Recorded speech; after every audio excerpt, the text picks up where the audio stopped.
Un petit peu de contexte. Éric Zemmour était invité en plateau afin d'aborder divers sujets dont Emmanuel Macron. Alors je vous avoue que je comprends pas comment Éric Zemmour parvient à réussir, encore aujourd'hui, même après son flop au présidentiel, à venir en plateau donner son avis. Mais bon, il doit avoir les bons contacts. Éric Zemmour va venir ici tacler Emmanuel Macron à propos du fait qu'il n'a simplement pas fait campagne, et je vous laisse avec la vidéo pour voir son avis. Le président de la République, lorsqu'il se déplace désormais, est accompagné par des bruits de casseroles, certains de ses ministres aussi, on a vu ça toute la semaine. Est-ce que vous pourriez y aller, vous, avec une casserole, une cuillère en bois, pour faire du bruit, dire votre mécontentement ?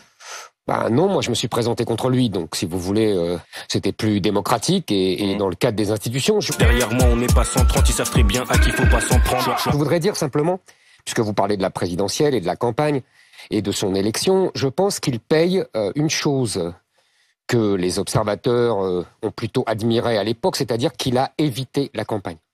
Il n'a pas voulu faire campagne, ni pendant la présidentielle où il y a eu très peu de débats, ni pendant les élections législatives.